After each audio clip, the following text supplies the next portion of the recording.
Satyanarayana Hari Om. Narayana Hari Om. Satyanarayana Hari Om. Govinda Krishna Hari Om. Gopala Krishna Hari Om. Amlima oba amlima. Nko matanya yo.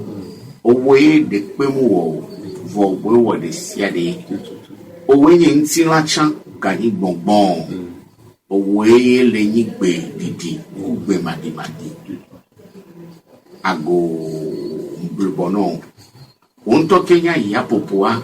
Achewe le nyisi. Achewe le nizo. Achewe le nyaniba.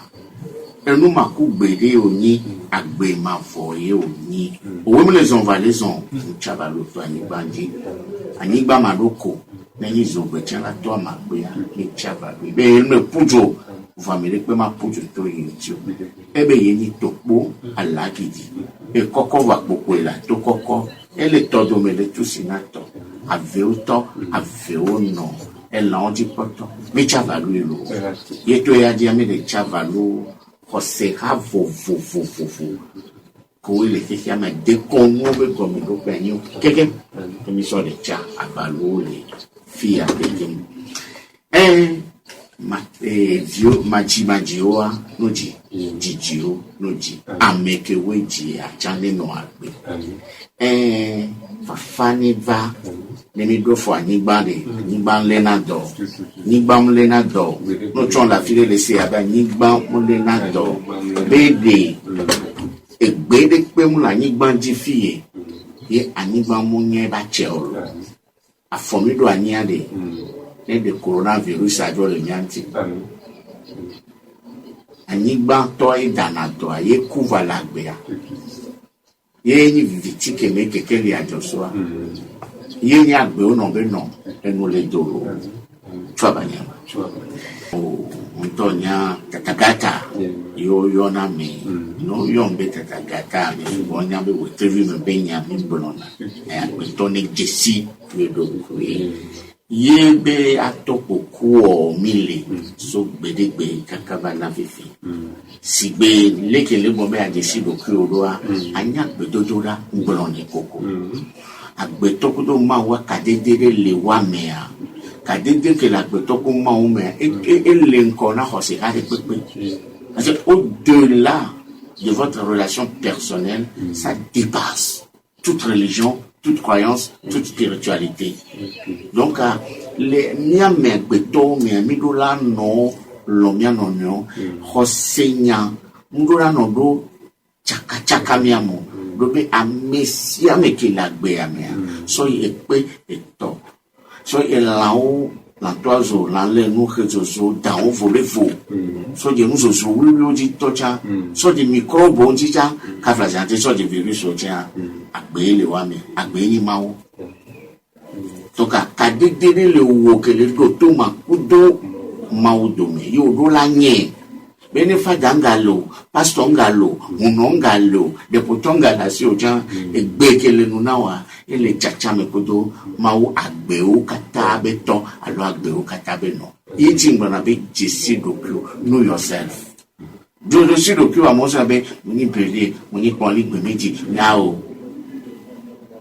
quand contact nketi mawo do donc a bien be mi ro we le ni 90 14 80 42 allo 90 29 92 26 no yo bois mais la fianfi que mi nona allo o la te yomi mi la consulter o le waza konji no gbe po secrétaire nous yo la sorora waza ko be nu to be mi a timoni to de to pa ni a consulter nko ni le ko la do be la do nde ke pepe mi la bre do yo la enregistrer dale donc et donc souvent les mis en avant gameda et bien ni non le ki na me di be a jimi po e yo mi le 90 14 80 42 Gan ongolo le yovo gbegbe bebe la signification mystique du coronavirus et son rapport avec l'année 2020. Pour qu'il y ait des sous dans les lentilles. Au problème, ma bombe dans les pépés à bonbon.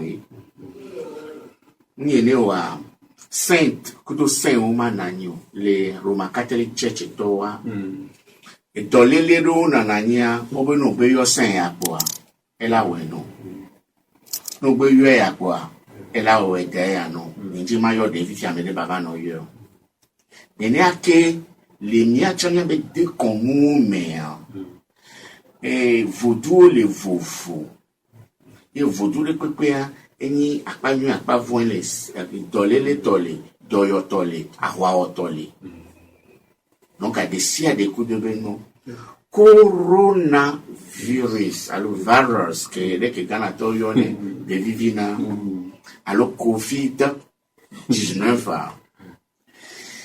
il a bien donc be nous kenti don wan fabio amek boy besua mianto Nia benu wona odo meye eme joso na mima nono me kemia ten no en kemia ten son le doyabe le lemio ban amediu la swebe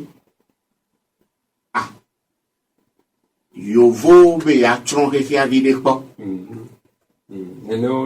yo wondele wabe laboratoire ni amelo le bombe science sans conscience n'est que ruine de l'âme nyawe voilà nya de toga dona lobe et tome itoye e banaze que yo vo le jagbagba kaka o portable na mia mi jada wale WhatsApp be nyame voilà Fifi, et ni les fifi déjà.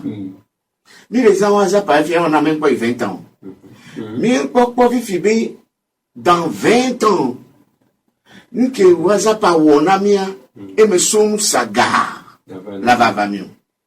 Elle avait bébé cancer là notre sous bon. Elle avait bébé nous sous là nos cacolé donc me voir. Matin de fou. Elle avait bébé et peut commis dona.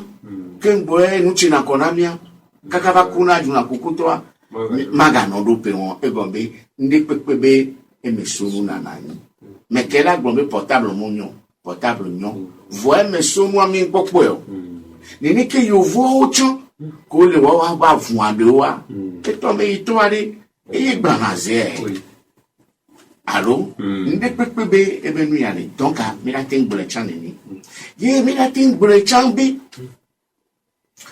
Maou eye démon be edoane va. Yane ngbobe maou e démon be doane va de maou e kaye Islam to aya. Hindu to aya. Buddhiste to aya. Alo togbo to aye. Amela ngbobe Christian to ye. Yesu ale kakwe. E chale jomi lese. Mais non, mon troisième à corona la leo. Et les gens, mais laissez. Maman Biobenade. Nyawade, Maou, l'onto, gan, latin démon. Mais et donné va ou mi boubori ninema. Et puis y'a des cas. Et pour ton Johnny ni bois. Bien, mais vous la sur l'auto, mais. Mag bon benade. Ni amegbeto don't chewan lo na amegbeto lagbe a ni abe nko yiyi les technologies mi les sciences mi sans que ngo la ipari a yen ka di bo la te ipari o la te so c'est 3 mois so ipari bateau ro gbe tam no la ko egbe avion pa que sans que ngo la letana non vi o les dapawa elle a été 3 jours ouais ben no so portable via quoi. Au grand mot, au grand remède. Mille yinko, sans que m'bola au guerre be ame 20 quoi. Oh, guerre assez honto. Sur 1914, kakava navia, guerre les milliers de personnes. Donc à beton les évoluer voir kudo et benou on. nke va jono ma un to ke mi gbona la gbegbo ya ma mere pe npo epo vaudou be vaudoua be comme be les divinités ma wa me sonu wa we vana ma wo ina ma wu mejeji ma wu ina ma bon ina ma wu me va no le yi ma wu me kaka o prendre la décision de o il y a une décision on va jeter nous commis le wa e me sonu vana nami. Donc la conscience universelle produit quelque chose. Voilà, mais l'histoire de l'humanité. Mais l'humanité, elle évolue, elle va deux niveaux de quoi. Migena, migatro jenengo. Et le Bible a mis. Obe sidodo ema oso tron heke ya tutuba. Eve gwenyi ezobibi va so ayame. Ele ninia. Donc elle n'y a pas de conumea. Nyao dolele de ovatona. Kudo mi abe se mawonti. Alo mi abe jodro mi abe ganyenye. Yo la kobe. Amegan vodo no le do sakpata ni bato. Be oni church ton la do agbenuku. Yo ni meke wa me no ton la do agbenuku. No ni musulman tan agbenuku e be ye le nami mi le do. Ye gale do mi pe meke la be yem le ke ndo la kwa ni ton. Anigba to ba ni do. Vodo won ba ni do ba zono. Be ni do no ba le dajo. E do ke be ni o anigba be mu ko wa menti. E wa me bayi. Si bele ke be u coronavirus le wa me. Va fi ke njibe ma vadi. O lo na ndi. Ko o se go me vobe e don to ba vana. Aga me vide koto. Vodo we no na. No yi enju o ga de fion yedi. Be gare me vana nya. Bon voindi va jeter le keke ami.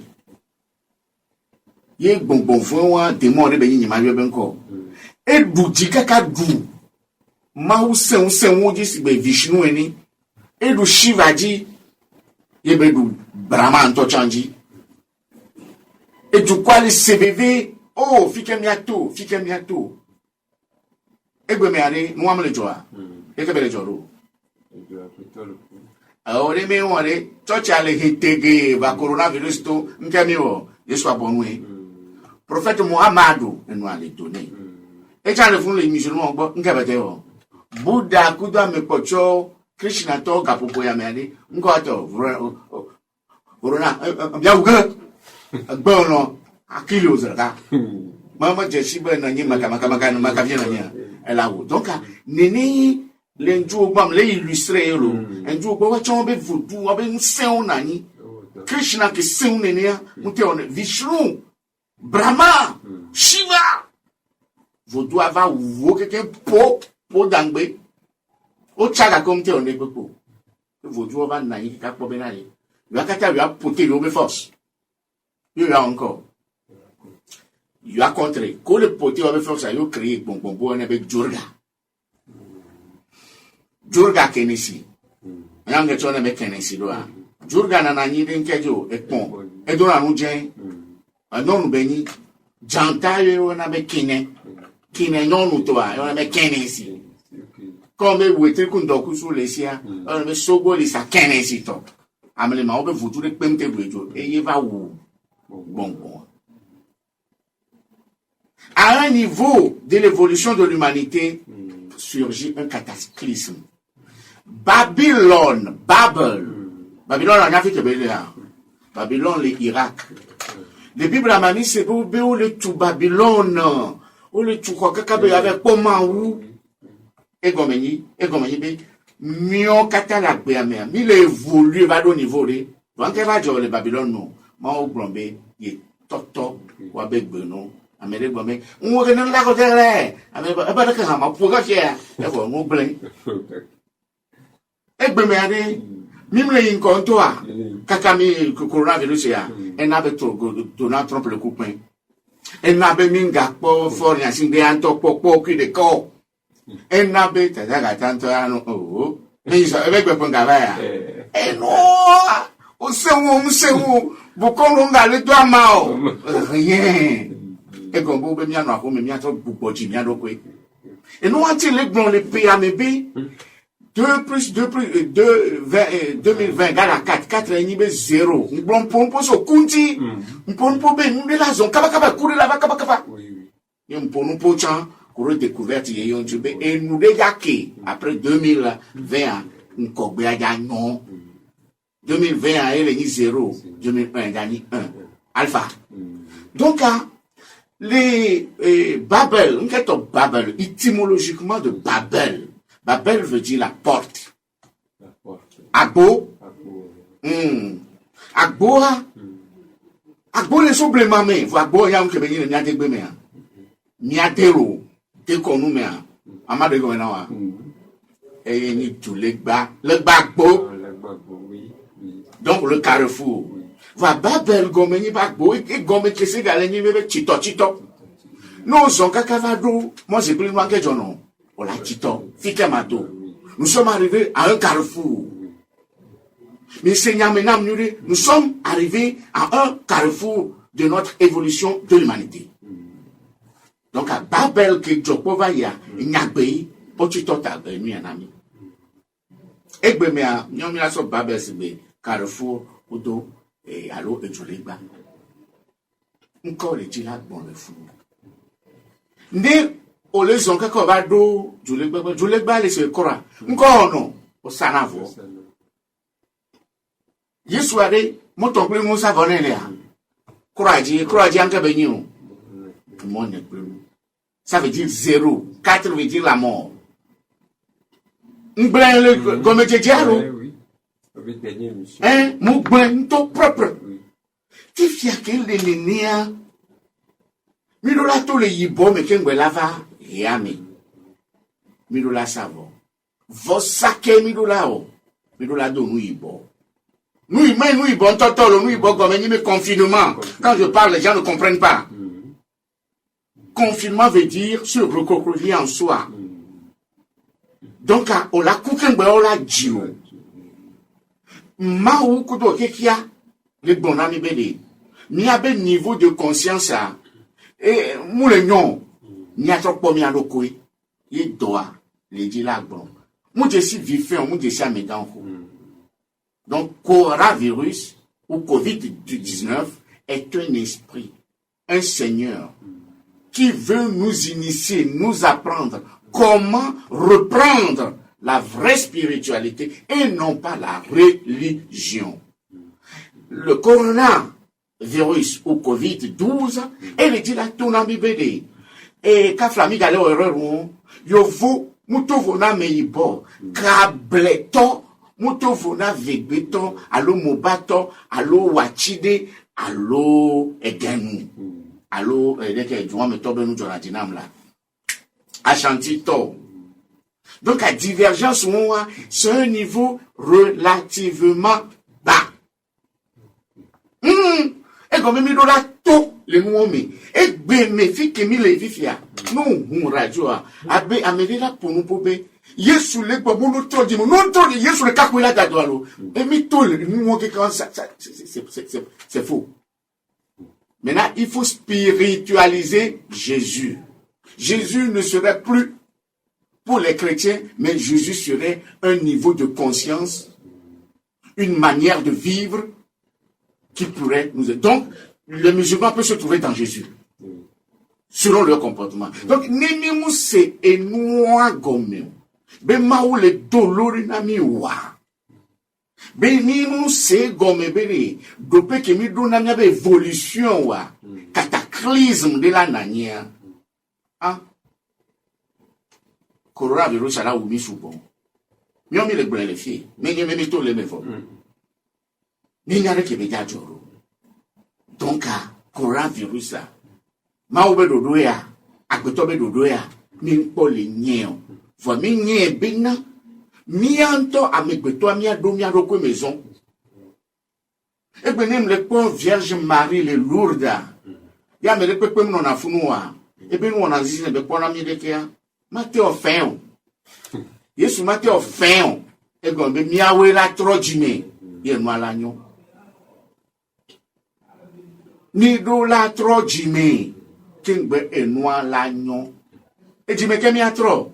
Amele la gombe amero le subotron. Ni jime benya yo. Amedeo le wo nimnyo ole church tomdo la gano wajiro. Agbe no. Abame. Ame baba. Azia mele to. Ani tribaliste, ani raciste. Afifi. Abe miawe ni miawe. Ebe mukele ke ni miawe ni kamet.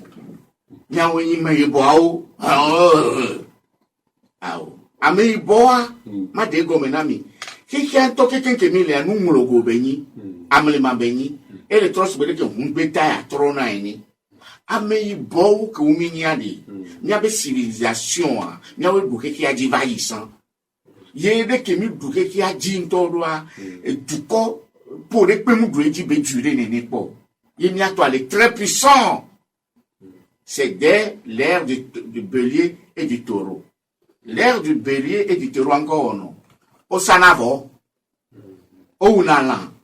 O ponapona pe ati eto. L'ère. L'ère on va y kaka. L'ère du poisson va. Jésus Christ auto. Funwa me yo vo valedou. Miadjile, vide. Autant le va. O le va. Il y a nous à quel job il y a des. Et changement de les gars, changement. Le peuple les gars font du Chine à. Et les gars les États-Unis ici à. Alors les gars les Israël ici. Ndé les gars trop. Ndé gars trop en quelque chose cataclysme. Si dodo. Qu'est-ce que y a trop. Et nous que les Joël c'est qu'il y a trop. Pas seulement nous pour nous quelque chose. Il y a des Kémi africains. Nous sommes africains vous dites lo. Africains ben règne à durer lo. Non les pommes mettre gang les bonbons mais africains oui lo. Ni matin yo a ben quoi les filles. Et bien avec civilisation à Kémi doit payer mis le portable que toi. Au tu do bien africain on dit lo. Vois est-ce que africain wade et gapopo ya $2000 trop bova mi avec to gbe o me a. Ni ka no wulan. Mi la ka no koko to a. Alo mi la trop pa me on to la tuile di. C'est bien que Chinois yi sukulu le America. Egbe me a. Oto ni wato. C'est bien que Cuba be médecine à yinko. Vois Cuba ba mon plan l'Allemagne, pour Amérique, France. Donc a mi avec de konwari. C'est bien que dona loare. Et tore kam sona ten ve konora pour mon que non. Et Tovio va donner affluent. Il n'y a jamais un fleuve sans affluent. Aucune civilisation n'est linéaire. Jamais. Et des dona de me. Donc, à mi a segome, mais ma conclure à ma segome, mi ve coré au niveau de Babel. Keke aga chaka, et fi amiro la gatro djegome. Mi africain wa, miro la tro djenego, fi africain te wa. Fi amia megbeto wa de, que coronavirus y avade, tout na confinement, coup de masque, jojo, coup de ngaku, pechion. Na me le pepe di wa de, nous kaye o le pona someo. Et soome. Activité que j'ai trop repris, parce que à mon diable fin sur bon. D'ailleurs, que mon diable fin doudoua, mais fifi to ya mole maga. Bon nous prenons, oh, nyanya domaine to ou, mi ho mi annonci, mi ho mi annon mole na miga. Ma to nyale na milo, e fio ke poga. Ma te usi aveo. De beaucoup fort, avec un fort mieux, j'essaie de tout voir les filles pour le moment, le fior béni. Et Galaté, moi, c'est que là aussi, faille dans le job de la VA. Là, dauphin. Il y a mes que poga, mes que soka.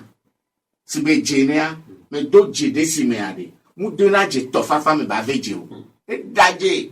Et toi, il la prendre et en charge. Mou le dakpena, mais que oui, les pérou. Amemanoa, monsieur, il va nous te non. Au Kélédo, tout. Béni, une personne vulnérable. Mais les Georginos, les saumons, nous, les bêtes à Fipodé, non. À Fipodé. Ouais, là, je suis une personne vulnérable, je veux de l'argent. Elle s'est mendie. On le mendier. Il faut se prendre en charge. Ça fait partie de la spiritualité. Peu importe la grandeur, sois fier de toi-même. Fais ce que tu vas faire. Et je propose au Togolais. On les profite quelqu'un est béo les attire les coups de toa. Qu'est-ce qu'il faut faire? Non d'oubli, non d'eau à côté, non d'eau yebesevi, non d'eau à demevi, non d'eau nous yareke. Non y coco vide. Reprend à zéro. Sinon on est doit durer. Kaka beva JMA. Gouvernement togolais. Martin Pomiadio. Fiokpo gangpona avediolo. Donc à mewe le nagamoa c'est bien. Mais mia ba ko wuri ome. Ne terere le miasia, nya no donu de keye mi duna ejeja deme ku fetri agbalua. Ye bese gbalua manabe atola wu kaka ola ku. Et toke mo le sro yo le kri kaka ngajo no. E vona. Donc agbeto ma o le jira to na agbeto bi na de o le bonu o le bodenu. Mo ye tito pe la po wa menoji o. Tito acha mu le we.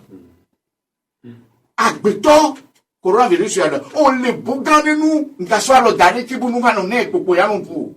No da wa nga gbe o de. Voilà. Ce que ba mekele na wa munyi ma wuyo. E la voni fan. On to vi tout qui collé o. Enya ke le problème fi amela bi amela gata on to chande. O do nu poma. Me fi mama no plan pe histoire ni le. A ho ke me mu no. Le toku no ba ko me le ko ya ko pe ya. E va do gale me ya. Mo ne wo jardin vide non asini. Garo me ame gasia game mpona ko prena deme ne ko so emi no. E cha le to di le se. Gusi nyento edone, timati nyento edone. Garo mo na nyame tana klikiri ne ndo kwa godoa. Ni lunamu. Egbe me am gale jira gawe, tele nu la si o. Alo la signé. Mi la no donu. Dans 3 mois, même yale ke be ja no ro. Ye état africain nous nyebe wa be base la ni agriculture. Donc même le pour nous so anigba, il le douji le pays à midi. Il faut produire à partir de la terre. L'agriculture bio avec quelques mètres. Un lodia et sous bongolo, kokudo vio mina lu carotte ya salade ya chou ya nyembo la no du sibere ke confinement mo le son. Et le VVD donc et doa. Muso yo vogre kagbo. Nega so yo vogbo chan et va bena ya encore ya fiomé nous. Donc nous sommes arrivés à un tournant, à un carrefour des choses.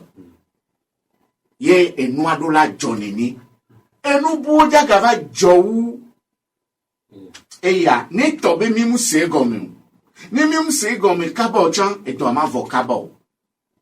Parce que mi le kwebe mi do bera mi do ga mi savo, c'est tout ni africain. To mi savo, mu diavo. Selon l'épicentre. Ni me le bon même le carré vodio. Il faut avoir la foi. Mais avoir la foi ne veut pas dire qu'il ne faut pas être raisonnable. Hein? Les qui doivent aller progresser le jour, mais Joe le Chine, Asie, et vers l'Europe, bam, avec les puissances de l'Italie ou Espagne. Et Joe le font vers Pop Donald Trump. Et tout le monde, non, encore vodka vide, vodka. Et le way. Va mieux regarder. Mille so, bien nous comme les chongons nous tira, sur les doigts grand gomme. Mille nous tukutuo, mille nous surabio, mille on a signé. Et que galère même le Séné comme les nyaya mea. Coronavirus doit taire tous les différents. Nyabe ngome masse social et politique et doit taire les nyaya mea. Ça devait nous interpeller. Kengboema sonya none ava bio question boari. Amegan elle va vagare mais la fond. Mais te quoi apula jadou. Et doya ke le amoa a me subon po le dro kukume to mi se gomi mi le do to mi aroke o avertissement ojo e la te va garemi be mi si ke mi la mu le keke ya me matin po si kokwe gbere o mi do la le nkuro nya be atmosphère, il y a écologie, il y a là-haut. Il y a là, pas balai, là, non, tu peux le tomber. Revio, et nous, yo, mais matin, coco, là, non, quoi, ton. Et comme ça, on connaît, toi, non. Amérique, peu, coco, le quoi, toi, revio, les femmes, oui. Donc, à gapo, pour y aller, hein. Nka gbetoro la do gbera e me la bi on be gata nka mu la mo do gbera do la prise de conscience individuellement ame kuku vemu no na dakare kanu lubo vemu no na enu ya de kanu ntira de kanu toi et toi-même avec ton Dieu prie potia mille vont mille on de pepe prie moi je prie. Je fais mes cérémonies, c'est pas aujourd'hui. Ah, wamu jenatevo. On datu. Yo la don mede, beneve pletuva ya datu. Ah, wasiovo. Donc, allez, bedo doda ku komu komi wonade. Munye be, ke doyato ale, emi a well. Mi le well, kuku, nyaye kwa mi wana ogo. Fiko mi ina subo. E awamu le jo. Mi sanavo, mi do la gbeda. Par exemple, il y a déjà publicité. Nous en avons plus de 250 000 chaque semaine. Gare me va dans la peine. On peut la moitié dans pour terminer la cérémonie. Gang. Vrai ou faux? On est tout dit laisser. Il y a un peu là, mais le tout bien de 40 pots. Ah non. Ni m'y a bien les cova. Jamida ou abomida onu ale. So gayana mo.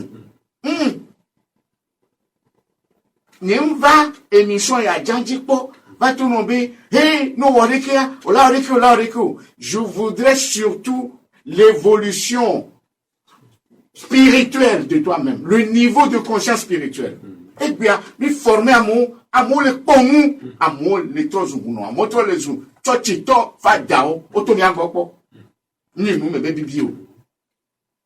Donc à nous qui ntiembe mava o émission ya doa neni atote adjire wo le nya do kweme no ntroji manu ya lawo no ntroji nu ya la no kejo jini ya deke no wonu ya deke wa ame a chara bi yobi o soka so ve na o pla papa o wonu anko po papa bega mu so ku jimbe ko mi tote adjire wo le religion be côté ye mi tote funya do na mi anono e la commune nya yani mto kaka gboa na tuba ke mi ona vinyo mi na ndudu avun wa na mo le célébration la be e ona ba fun le nde jina me o na fun le nde pepe jina mo de yen to prebe manyi avun mate la voda akumi da chila da kun la duro mi awe do la ne ame we le wo do le mi agbo le mi abe do ope o mi le zion le to de coronavirus ma avo ma Avec mi do la tout fait na mi le tue na o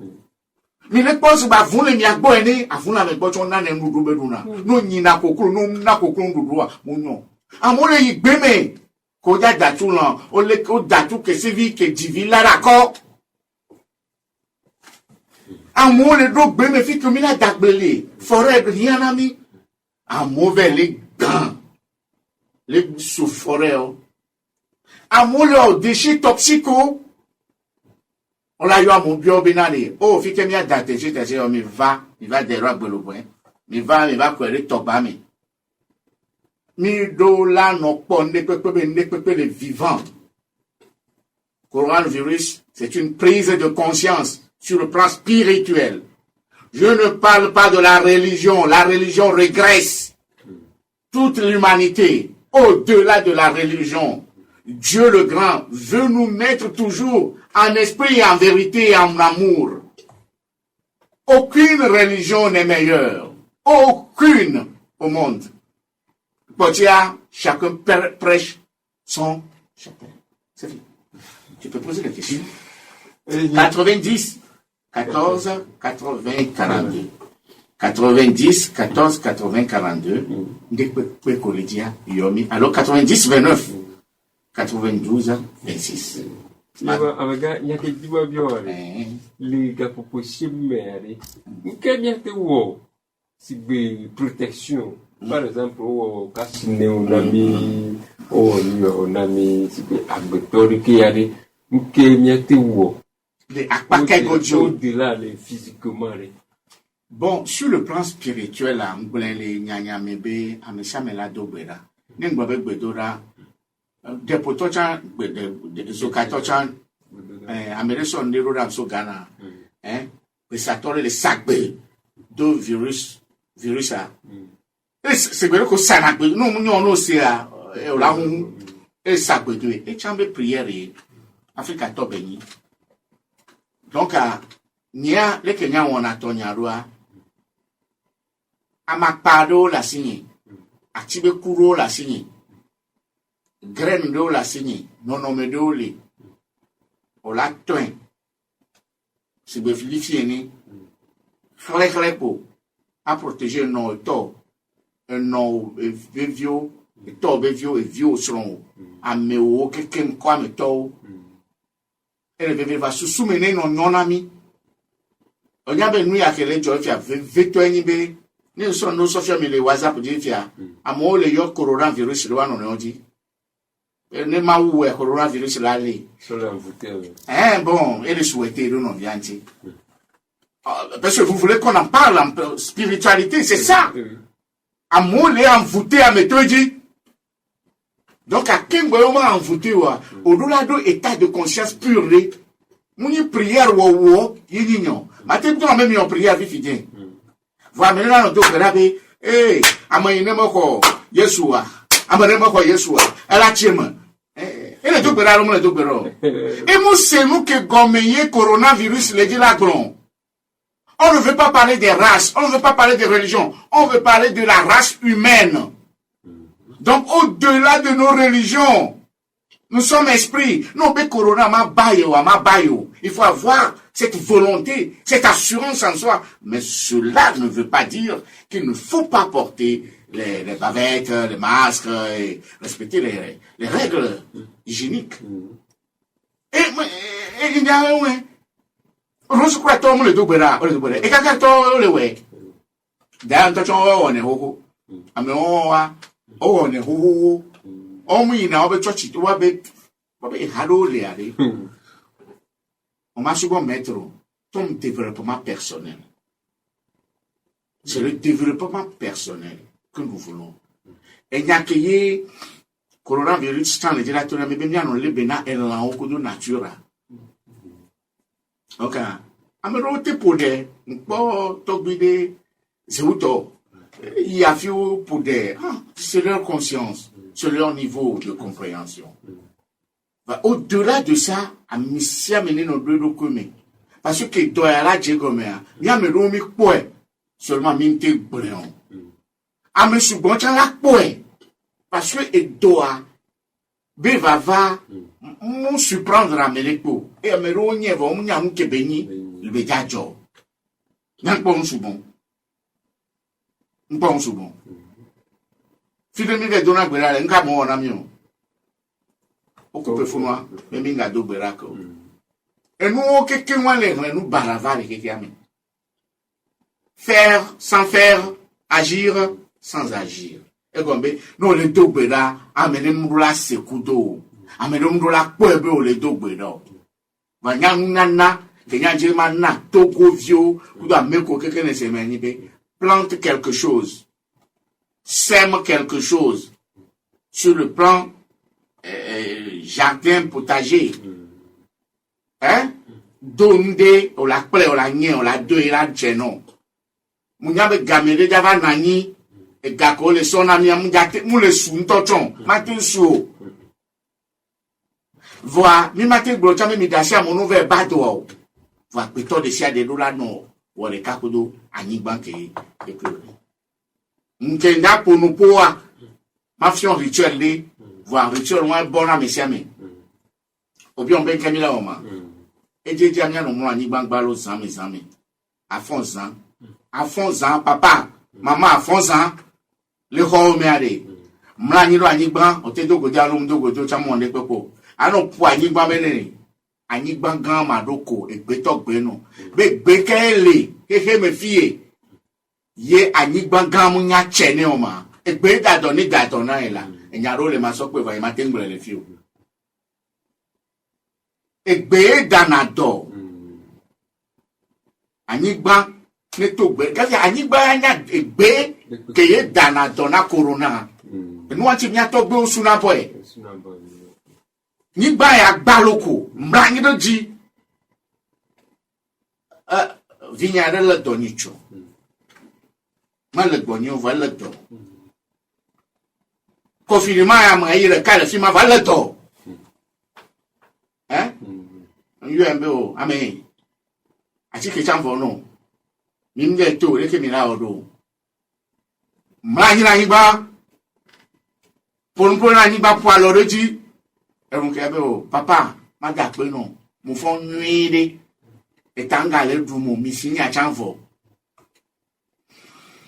mo ye viditi kokoro evoni ba mo to ja pojo mo to ya fi ko pe le ho mi anyigba yenya mato amano anyigba be yenye nkuku ava gbo agberu kuto sapata be nyake ye mu gbon le gomejeje amea na mede be ya pla hu so ntia ene yomi memi awenyi nyato awolo ko be couvre-feu ya ele me le gbongbomelo couvre-feu le gbongbomenye ko zangbeto moine gbena zang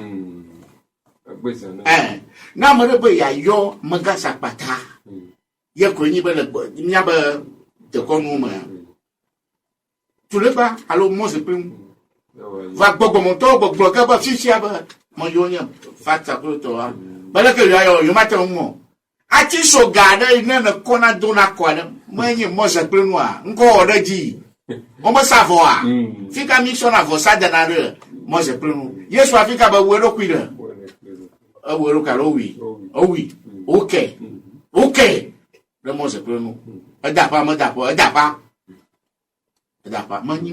je peux pas être contre. Écoutez, pour finir, moi je suis bien allé. Tout est mobile aucune religion me fait jamais mal. Aucune, plus ça me plaît. Nenye munye wanjine msena mebu tonto. Paso mjima to na me msena ngabenyo. Prophète msena keke. Eke mpole Georgina mwanibe muno subon vo mpodo radio. Krishna to subo biso ene zava doade olateni huno olateni gbedorato amedera dogbeda bera kikio yo la fon enyi to chamno na homa mjona do ke menke matin seba garo mo no le sede we vino la vio me ano to no bin branya ya na mi gogo ba me pe nga to na bebe eja visa eja egbe ami to ivi po visa aputa mi la to ola ku keke ola ku mi dit nous toto la connaissance de soi. Hein? Ni mu nya nu awade e fi nyere la no le to e ma to be wereke. Ni mu nya ofia ma ba o paso e le ka chi fun na to gbera reta ma ke to no mo paso wo. Ma ke to no be mo paso wo mo. Ya mo ten me ko go ta mo ko nya e ko birin sa gbogbo na mi. Virus a gbogbo ne agbotore kama nya nseto. Virus a gbogbo re mi na nya ti mawle gbogbo mo. Virus are mo satana yo. Ao. Satana to ha mo yo ma won to contrôler ba saga. Abele quoi. Donc à Egbea on va 90 29 92 26 à Maolé. Enu le prière le mantra le ami le va vivre to enyi be ma fion nu na nyi le ko dona gbedaro ndele ma soro do to whatsapp ji no gbe yo mi le 90 29 92 26 prière le béni ni attention no pon anu en contact avec arc-en-ciel ma soro do le colazin rolazin e ga ko tona so la mi so flous dialo timon dia olawe ne attention no protéger donc a don c'est le bonbon mi nyabe dikaso ami ko do bonbon mu se madoa nana dolele ame mi la va dire dikaso ami lorsque tu as peur et lorsque tu n'as pas atteint un niveau on do do pele gbongbon me wa ni dovi le va ora chi mi ameke don se le gbongbon me dana donne do kwe ebe grobi brown to do na mse Vane eta alopo dana ro taji no gasia ga mebe I pray for you o ma don se o ni abe khose nana be mi abe grobi blanc wa o do na nse khose do pe collation le gbongbon me a dimasi o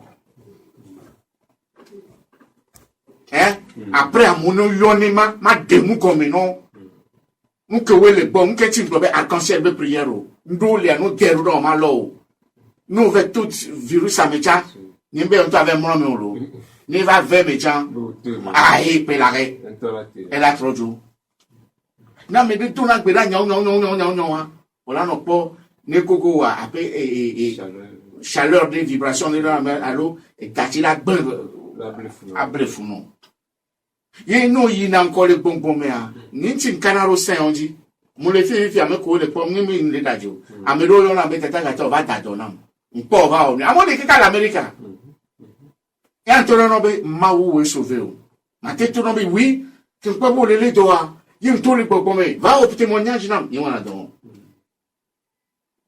ame ni pomu ni va o dajo na o Kengbo la ya fide be le pedo amene ti le gbongbon me ba wula zan wa on to do pede o se ma wa gome do de munyi ma wo nya la duju mi to te ma wo yin ma wo de pe mu ya mele to amesia mi kata de kai mi ni amele pe be mi ni ya le Yesu anya be Yesu nya no zuma mi wa tanya zo ni ni ke ma mi wa tata ma wo be vie e mu de pe mu le hehe ya egbe ade ke nwa jo ade ese coronavirus be gbe anja jade nu fiomi Yesu to ne ba ifia egbon ya egbo be ma mi wa tata pe la lejo a egbo be sapata to pe la lejo a nu do le fiomi ro ma one so kemi efia no ne so kemi amri ma no gan ne so pe mi no ma gbe vi ne so pe mi be ni o de vi mi ni la konu ni e tamudu na jivi la konu na jinu ne pona mi ro Famia on nous va jino eni o trabanya ba